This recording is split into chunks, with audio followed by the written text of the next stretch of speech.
పశ్చిమ మధ్య బంగాళాఖాతంలో కొనసాగుతున్న వాయుగుండం బలహీనపడి అల్పపీడనంగా మారింది. ఇది దక్షిణ ఛత్తీస్గఢ్, దక్షిణ ఒడిశా ప్రాంతంలో కేంద్రీకృతమైంది. అటు అల్పపీడన ప్రాంతం నుంచి ఉత్తర తెలంగాణ మీదుగా దక్షిణ తమిళనాడు వరకు ద్రోణి కొనసాగుతుంది. వీటి ప్రభావంతో ఇవాళ రేపు రాష్ట్రంలో తేలికపాటి నుంచి మోస్తారు వర్షాలు కొన్ని చోట్ల కురిసే అవకాశం ఉంది. ఉరుములు మెరుపులతో కూడిన వర్షాలు కొన్ని జిల్లాల్లో కురిసే అవకాశం ఉందని వాతావరణ శాఖ వెల్లడించింది.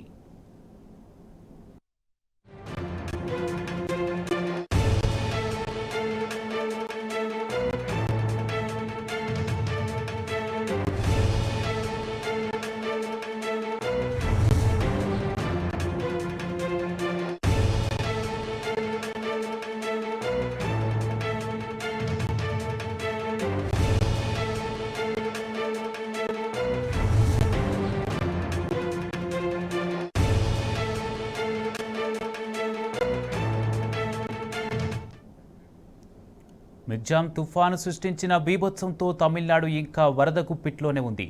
వర్షాలు, వరదల తాకిడికి రాష్ట్ర వ్యాప్తంగా 17 మంది మృతి చెందగా పలువురు గల్లంతయ్యారు. చెన్నైతో పాటు పలు జిల్లాలు వరద నీటిలో తేలియాడుతున్నాయి. జనజీవనం అస్తవ్యస్తంగా మారింది. నదుల్లా ప్రవహిస్తున్న కాలువలు, చెరువుల్లా మారిన వీధులతో ప్రజలు ఇబ్బందులు పడుతున్నారు. తుఫాను బీభత్సంపై ఎప్పటికప్పుడు సమీక్ష నిర్వహిస్తున్న సీఎం స్టాలిన్ పునరావాస శిబిరాలను పరిశీలించారు. బాధితులను పరామర్శించి వారి అవసరాలు తీర్చాలని అధికారులను ఆదేశించారు.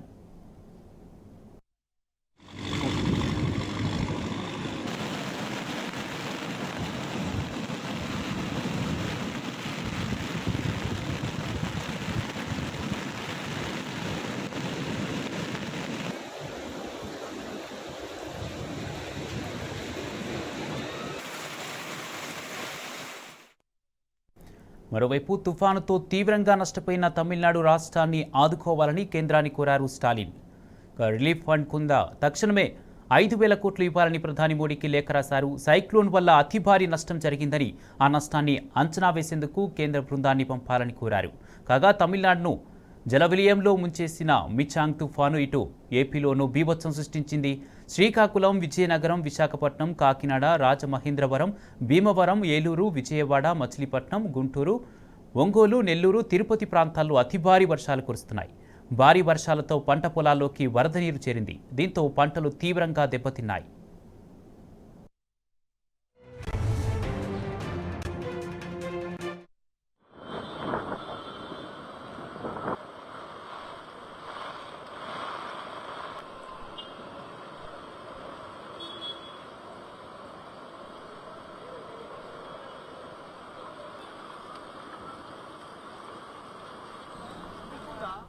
తుఫాను ప్రభావంతో తమిళనాడు, ఏపీతో పాటు దక్షిణ ఛత్తీస్గఢ్, ఒడిశా, తెలంగాణలోనూ భారీ వర్షాలు కురుస్తున్నాయి. రానున్న 24 గంటల్లో పలు ప్రాంతాల్లో భారీ నుంచి అతి భారీ వర్షాలు కురిసే అవకాశం ఉందని తెలిపింది ఐఎండీ. ఆయా రాష్ట్రాలను అప్రమత్తం చేసింది.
తుఫాను ప్రభావంతో తమిళనాడు, ఏపీతో పాటు దక్షిణ ఛత్తీస్గఢ్, ఒడిశా, తెలంగాణలోనూ భారీ వర్షాలు కురుస్తున్నాయి. రానున్న 24 గంటల్లో పలు ప్రాంతాల్లో భారీ నుంచి అతి భారీ వర్షాలు కురిసే అవకాశం ఉందని తెలిపింది ఐఎండీ. ఆయా రాష్ట్రాలను అప్రమత్తం చేసింది.